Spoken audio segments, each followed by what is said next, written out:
Meu povo maravilhoso, bora fazer aquilo que a gente tem que fazer? Fazer por nós, olha, sabe que é uma grande contradição, assim, eu penso muito sobre isso, sabe, gente? O quanto a gente deveria nem questionar o fato de super fazermos por nós, né? E não é bem assim que acontece, porque quando a nossa responsabilidade é com o outro, tipo, eu me responsabilizei com o fulano, eu disse que eu ia à casa dele, que eu faria tal coisa por ele. Não, tem que cumprir isso, a gente vai lá e faz, né? Eu me responsabilizei com o cicrano e não ciclano. Eu me responsabilizei com o cicrano, vou lá fazer, tadadã. Mas quando a gente se responsabiliza pelas nossas coisas, por exemplo, academia, por exemplo, a gente sofre bastante para fazer, né? Eu digo isso porque vocês estão aqui, porque são responsáveis com vocês. Isso é disciplina pura, né? Disciplina, motivação. Lembra que eu já falei a vocês a diferença disso? De forma equivocada, eu vejo muitos coaches no Instagram falando assim, disciplina não é. Aliás, motivação não é o mais importante, é disciplina. Mas se nós não estivermos motivados, se a gente não tiver um motivo claro, se a gente não exercitar com clareza por que nós estamos aqui, tá todo mundo no corre, né? Que loucura que correria, mas a gente tem que saber por que a gente corre. Eu corro por isso, por que tu corre? Vocês estão correndo, estudando aqui por alguma coisa, por quê? Então alimentar esses motivos, mesmo, tá? Não tô aqui enchendo linguiça, alimentar esses motivos nos dão força para dizer não às distrações, que são tantas, né?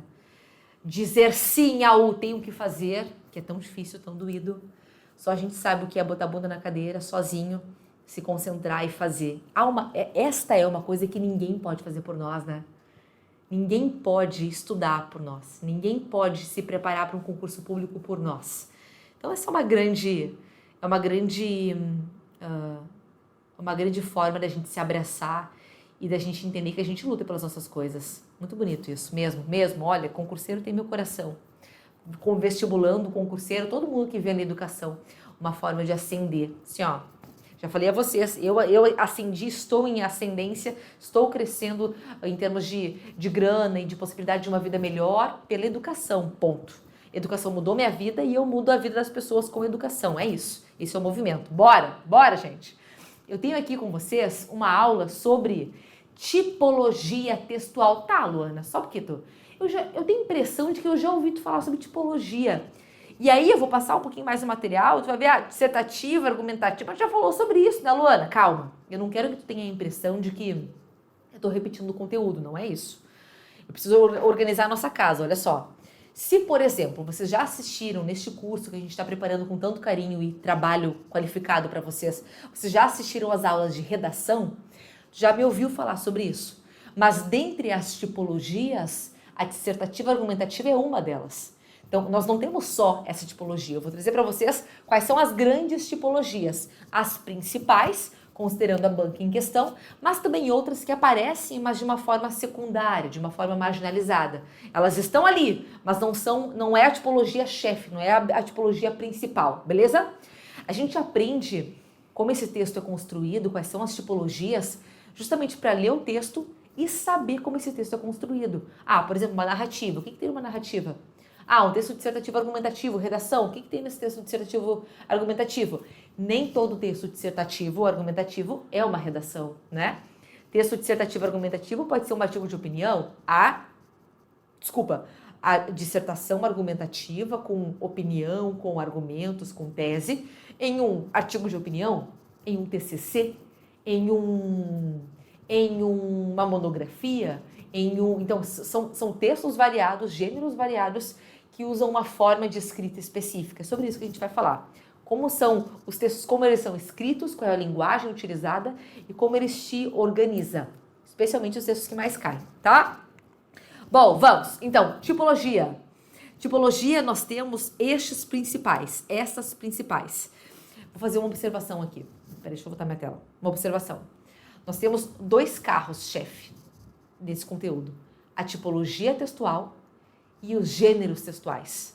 Agora a gente vai trabalhar com as tipologias. Eu consigo dizer a vocês que existem tantas tipologias. As mais conhecidas, 4, 5 mais conhecidas.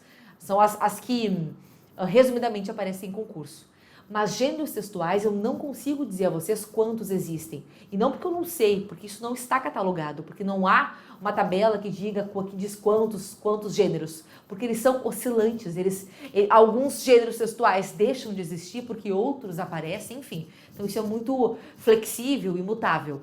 Então agora eu vou trabalhar com aquilo que a gente consegue especificar. Temos tantos, tá? Primeiro que eu vou trabalhar com vocês então. A tipologia dissertativa argumentativa. É claro que tu vai ver muita coisa familiar aqui, porque é a tipologia da redação. E se tu já estudou redação comigo, tomara que sim, tu já trabalhou com isso. Deixa eu só mudar minha caneta. Vamos. Lembra, isso é importante. A banca, outrora, ela não falava sobre tipologias nas questões, conteúdo, sabe? Ela trazia textos dissertativos, argumentativos, mas não cobrava algo sobre a teoria textual. Hoje se cobra. Nós já fizemos uma questão sobre isso, inclusive, lembra? Tinha lá 5 alternativas e uma delas era argumentativa, outra era injuntiva, outra era descritiva, outra era tipologia textual. Então, sim, tu tem que saber o que é uma narrativa, o que é uma dissertativa, o que é uma injuntiva, para saber marcar na alternativa, porque aparece ali o conceito e a definição, beleza? Então não fica só nessa vibe do, eu vou ouvir a Luna falar. Capta bem, porque isso vai aparecer de forma explícita nas questões. E aí eu digo isso para reforçar o seguinte, algumas bancas trazem texto dissertativo, outras bancas falam texto argumentativo, outras falam texto dissertativo argumentativo. Mas geralmente se fala em argumentação e não dissertação, tá? Mas é a mesma coisa.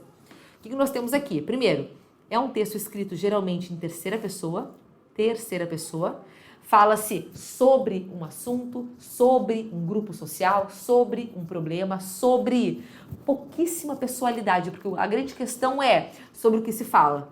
Se houver alguma pessoalidade, é mais uma palavra que traz juízo de valor, tipo, infelizmente. A pessoalidade aí, né? Alguém acha isso ruim, infeliz.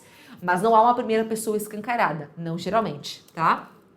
Outra, há a presença de apreciações, opiniões, juízo de valor por parte do autor, como eu falei a vocês. Geralmente isso é apresentado com advérbios, infelizmente, felizmente, com adjetivos, isso é positivo, isso é negativo, isso é benéfico, isso é maléfico, e aí as construções vão sendo postas. Ana, cai questão sobre isso?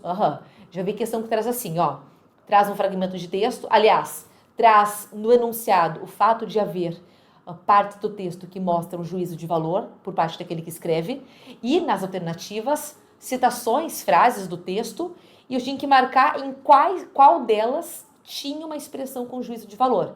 Geralmente, quando aparece isso em questão, é o advérbio. Vai ter lá um felizmente, infelizmente, ou outro advérbio de modo que mostra esse juízo de valor. Tipo, agora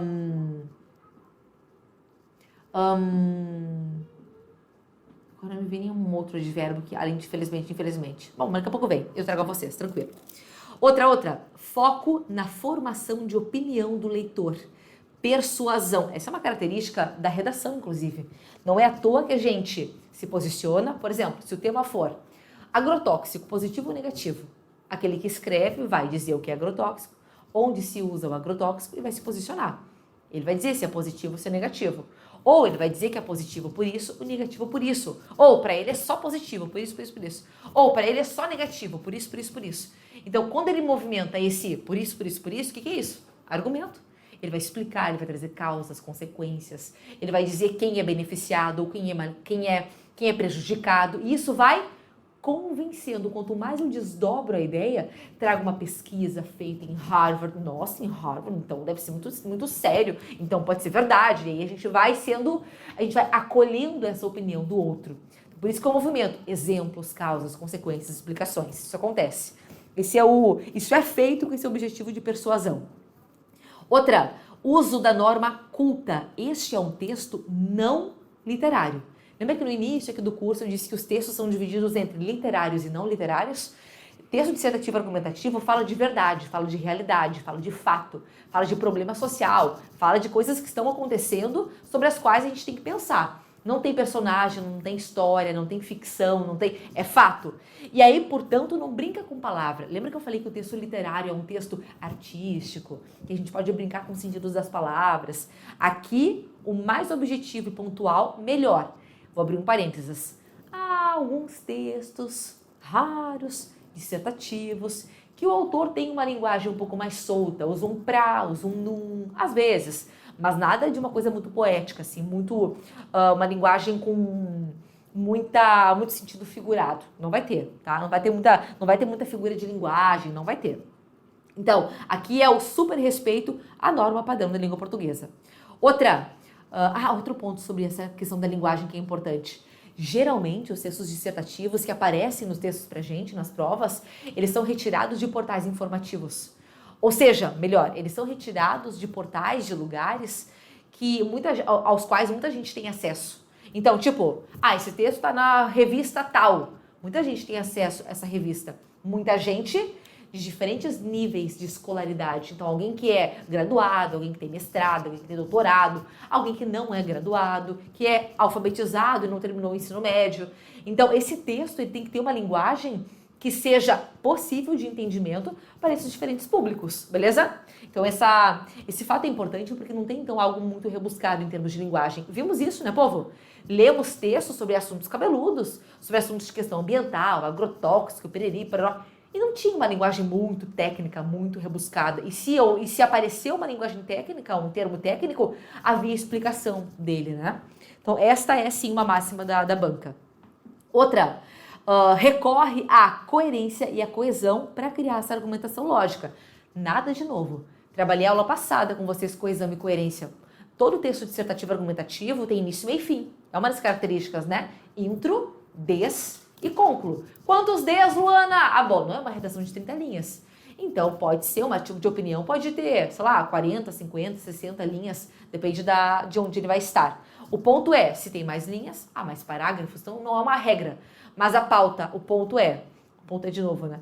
Há um início que apresenta uma máxima, uma visão geral, há argumentos que são desenvolvidos nos parágrafos de desenvolvimento e há um fechamento, a conclusão, beleza? Então, essa costura, essas partes são costuradas, os parágrafos são costurados, as frases são costuradas. Nada diferente do que nós já trabalhamos até agora. Outra, utilização de dados, exemplos, estatísticas, pesquisas que corroboram. Corroborar é, bonita essa palavra, né? Bonita, inclusive, para usar na tua redação daqui a pouco. Esse fato corrobora a situação. Corrobora não é ajuda, colabora, significa confirma. Esse fato confirma, essa pesquisa confirma o problema.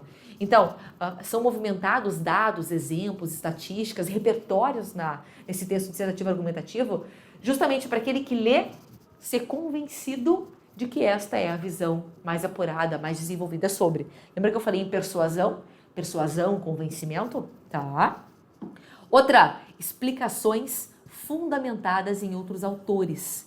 Por exemplo, para defender o tema. Então, se eu estou falando sobre educação, eu vou trazer um Paulo Freire da vida, eu vou trazer um Leandro Carnal da vida, um Mário Sérgio Cortella da vida, vou trazer alguém que seja representativo naquela área. Então, isso entra na ideia do trazer uma autoridade para reforçar, confirmar, corroborar aquilo que eu estou dizendo. Tudo bem? Este é o texto dissertativo. Vou trazer mais uma dica para vocês. O que eles perguntam sobre texto dissertativo? Como a gente vê isso nas questões? Primeiro, uma visão geral sobre o texto. Este texto é, aí as alternativas. Argumentativo, tem início, meio e fim, tem minha opinião. Ou ele é expositivo, ou ele aparece assim. Eu vou trazer outras tipologias para vocês. Sobre a argumentativa, pode perguntar qual é a tese. Isso é importante. Deixa eu botar na tela isso para vocês. Todo texto dissertativo argumentativo, ele... Deixa eu só pegar outra caneta.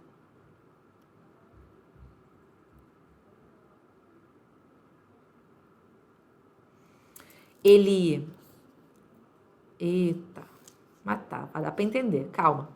Todo texto, eu vou fazer um texto com 4 parágrafos, mas você sabe que não é uma máxima, pode ser outros, né? Outro número. Mas o que eu quero dizer todo texto dissertativo, argumentativo, ele vai apresentar em algum momento uma tese. Essa palavra aparece bastante em questão. Tese é aquilo que o autor vai defender. Por exemplo, ele vai defender que o agrotóxico é positivo, ou ele vai defender que o agrotóxico é negativo. Então, tese é a grande opinião dele. Para defender essa opinião, ele vai levantar vários argumentos. Ele vai dizer que as pessoas morrem de câncer uma vez usando o agrotóxico. Ele vai dizer que traz esse problema. Ele vai dizer que traz outro problema. Então, ele vai levantar vários argumentos. Ele vai trazer uma pesquisa feita por Harvard, dizendo que taranã, taranã. Então, ele vai trazer vários argumentos com força argumentativa para dizer que, olha, minha visão é a certa. Tudo isso para defender a tese de que não é legal usar agrotóxico. O agrotóxico não é algo positivo para o meio ambiente, para a saúde do ser humano, por exemplo. Então, palavras como tese, argumentos, também ponto de vista. Tese e ponto de vista tu pode levar como sinônimo, tá? Pode aparecer assim, qual alternativa mostra a tese defendida pelo autor? Ou, qual alternativa mostra o ponto de vista defendido pelo autor? Mesma coisa, tá? Tese, ponto de vista. Ou o que pode acontecer é, a tese defendida pelo autor é esta. Qual alternativa? Aí vai trazer qual é a tese. Qual alternativa mostra os argumentos que o autor usou para defender essa tese? Então, essas palavras, tese, ponto de vista, opinião, argumentos, são palavras que permeiam, cadê meu cursor? São palavras que permeiam este texto aqui, beleza? Se cair alguma coisa técnica sobre este texto, elas vão aparecer, mas a gente está por dentro. Até porque tu estudou redação comigo, então tu está por dentro. Ô Luana, onde essa tese aparece na redação? Na intro? Quando a gente apresenta o tema, a gente apresenta ele com um olhar crítico, né? Essa questão, é sobre isso que eu vou discutir. E a gente levanta argumentos para defender essa discussão apresentada. Geralmente o tema já é apresentado com um recorte de posicionamento. Ou quando for uma pergunta, tipo, obsolescência programada. Não, isso não. Deixa eu pensar um tema polarizado. Porte de armas, sim ou não? Bom, aí tu vai ter que te posicionar. Quando tu defende o porte de armas, essa é uma tese. Aí tu vai levantar argumentos para dizer, defendo por isso e por isso. Se tu é contra o porte de armas, também é uma tese. Aí tu vai dizer, sou contra por isso e por isso, beleza? Por isso que eu disse na aula de redação, que é legal, é indicado escolher um lado, escolher um ponto de vista, para tu ter uma tese mais clara, mais objetiva, mais pontual. Show? Show! Aí, a segunda tipologia, lembra, são as duas mais recorrentes na prova Cisgra-Rio. A primeira, dissertativo argumentativo. A segunda, narrativo. E olha como eu estou te mostrando isso. Eu trouxe vários textos dissertativos e um texto narrativo, porque essa é a proporção mesmo. Há mais dissertativos. O que sobre narração é importante? Primeiro, só trocar minha caneta. Primeiro, a gente tem um texto que revela uma sequência de acontecimentos. Isso também é chamado de enredo. Enredo. Enredo é a história que é contada, a sequência de fatos, beleza? Povo, é muito importante isso, porque quando cai uma narrativa, vai haver, ou pode haver uma questão que avalia o teu entendimento, a tua compreensão dessa ordem lógica dos fatos. Primeiro aconteceu isso, depois aconteceu isso, depois aconteceu isso, depois aconteceu isso. Pode ter uma questão que troca a ordem dos fatos, então a gente tem que ter clareza em relação a como acontece. Especialmente se for uma obra que muda o tempo. A ordem do texto não é a ordem cronológica, né? Isso pode acontecer, que é o caso do texto que nós lemos. Lembra? Começou no passado, o último parágrafo era presente. Então, ter clareza sobre isso é importante. Outra, os fatos e as ações são relatados por um narrador. Nós chamamos esse narrador de foco narrativo.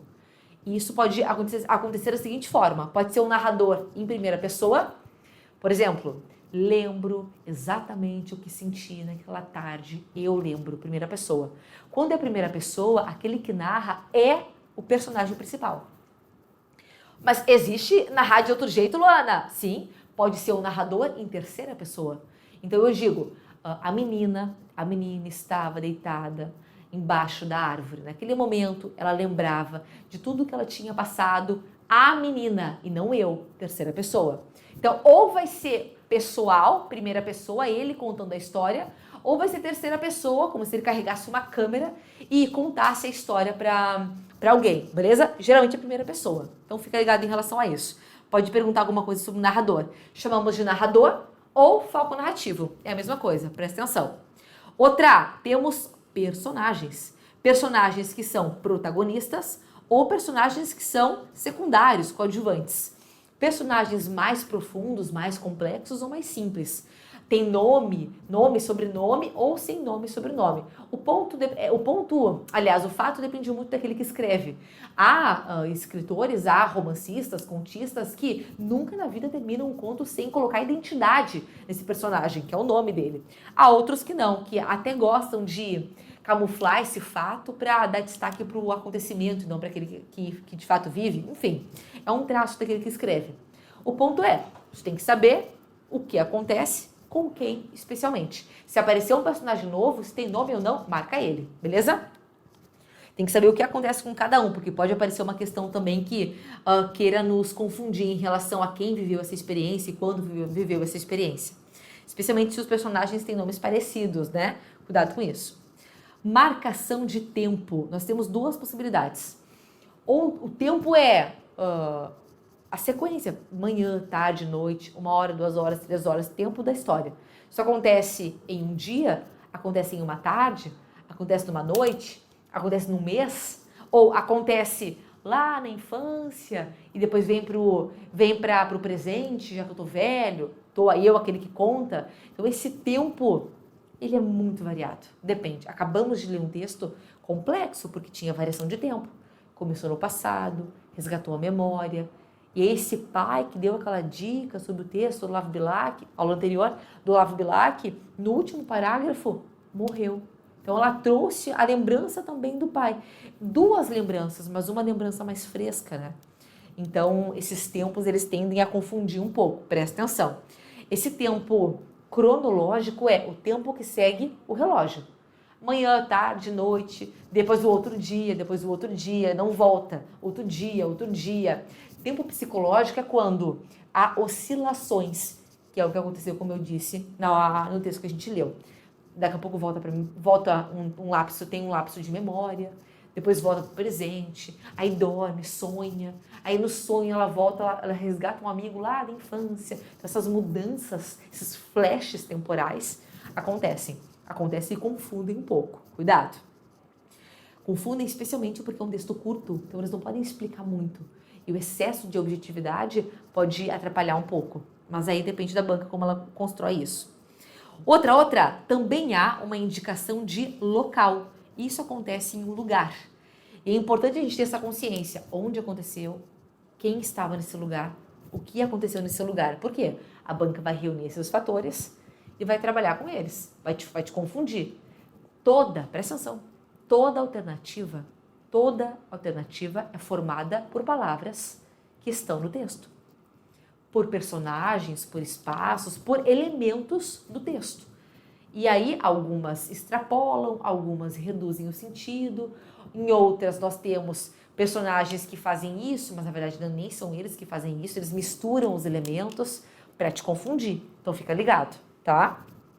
Povo, narrativa, eu diria a vocês que quando temos um texto narrativo, a banca nem fica tanto nessa loucura da narração, assim, de complexidade. Ela pega mais questões linguísticas. Nós fizemos uma prova sobre isso, né? Peguei a prova inteira. Na prova inteira a gente viu o quê? Conjunções reescritas. Então, ia para elementos pontuais. Uma explicação, causa e consequência, mas não para uma questão tipológica. No texto dissertativo mais, mas na narração nem tanto. Agora, a gente tem que saber que tem diferença, tá? Bom, a partir de agora, esses 2 são os grandes tipos textuais. A partir de agora, a gente tem outros tipos que eles não são o tipo principal, eles não são o tipo que predomina, essa é uma boa palavra, o tipo que predomina. Por exemplo, pode ser um texto dissertativo, mas ali no meio tem uma narração. Ou pode ser um texto dissertativo, mas ali no meio tem um parágrafo, uma frase que é descritiva. Então, a questão pode te perguntar isso, inclusive. Em tal parágrafo, há tal tipologia. Daqui a pouco no texto inteiro, predomina-se tal tipologia, mas naquele parágrafo é outra tipologia. Então, observa. Ele pode pedir daqui a pouco exatamente o parágrafo que traz que traz uma tipologia injuntiva. Pode ser, fica ligado. Tá? Descritiva é isso que a gente está pensando, descrição. Então, ela aponta os principais atributos, as características, ela realiza um relato verbal, ela verbaliza em palavras, um relato do que ela vê.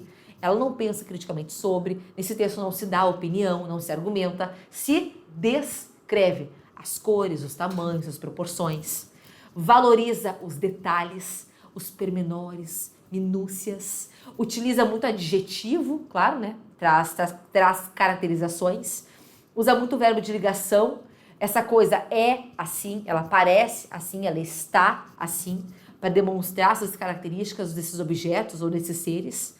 A presença de verbo no pretérito imperfeito e no presente do indicativo também, para descrever essas cenas. Temos recorrência às metáforas. Ela é uma flor, é uma forma de eu adjetivar, né? Estou trazendo as características da flor à pessoa, é uma forma de descrever também. Mas aqui nunca ocorre uma predominância. A banca não traz um texto predominantemente descritivo.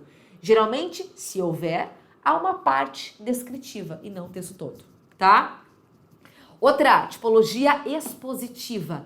Entre descritiva e expositiva, eu digo que a expositiva é a que aparece com mais recorrência, especialmente nos textos dissertativos. Por exemplo, traz lá um texto sobre obsolescência programada, vai te explicar, vai trazer conceito, vai explicar o que é obsolescência programada, isso acontece assim, assim.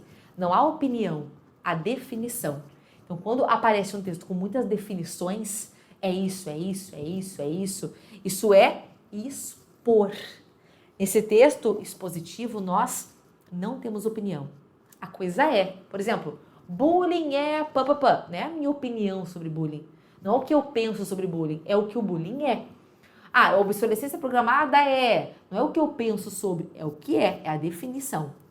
Uso de linguagem clara, objetiva, produção de textos informativos, produções textuais informativas, objetivas, de novo, sem juízo de valor, uso de informações, dados, referências, tudo para trazer o máximo de conhecimento para aquele que lê, para ele entender sobre o que a gente diz. Recorre a definições, traz conceitos, explica esses conceitos, traz exemplos, utiliza comparações, enumera, faz enumerações, este ponto, tópicos, este tópico, e também bota exemplos, como eu disse, tudo para expor o melhor conteúdo para aquele que vai receber esse texto, beleza? Outra, por fim, injuntiva. Injuntiva é a que menos aparece. A injuntiva como sinônimo, aliás, como exemplo, eu dou a bula de remédio. Melhor, o manual daquele aparelho eletrônico que veio. A injunção, ela vem para te colocar numa ação, para te botar num movimento prático, ela te ensina para tu aplicar. Então, ó, visam, faltou um A aqui, visam a instruir ou a ensinar algo. É diferente do expositivo. No expositivo tem um conceito ali, só teoria. Na injuntiva é um movimento prático, foco na explicação e no método para realização. Esta peça é acoplada àquela peça, então ele vai te dando passo a passo para tu fazer a coisa, entendeu? Textos objetivos, sem espaço para interpretações, não tem opinião, linguagem simples, objetiva, técnica. Se for um aparelho técnico, se for um drone, no drone vai ter palavras específicas que quem não sabe lidar com drone não vai saber lidar, né? Então vai passar trabalho. Então o ponto é técnico. E outra, técnica de acordo com a área, claro, né? Drone é um exemplo, por exemplo. Presença de linguagem formal, baseada na norma culta, não tem poesia aqui, é um texto não literário. Dessas tipologias aqui, a única tipologia com pé na literatura é a narrativa. O resto, linguagem não literária. E a utilização de verbos no imperativo, que denotam ordem. Por exemplo, acople é feia essa palavra, né? Aperte o botão tal, remova tal parte. Verbos no imperativo que te colocam na ação, que constroem um cenário de execução do fator. Beleza? Bom, estas são as tipologias estudadas, as duas mais importantes que eu quero que tu tenha clareza, a dissertativa narrativa e a dissertativa argumentativa e a narrativa. As outras são secundárias. Se aparecer, vai aparecer essa daqui, aqui no argumentativo, mas aí não como a principal, só para agregar em algum parágrafo, ok? Pô, Varel, eu vou terminar este bloco. Na sequência, eu venho falar sobre gênero textual e também, toda aula tem texto e questão, para a gente poder exercitar isso na prática, tá? Beijo, até daqui a pouco.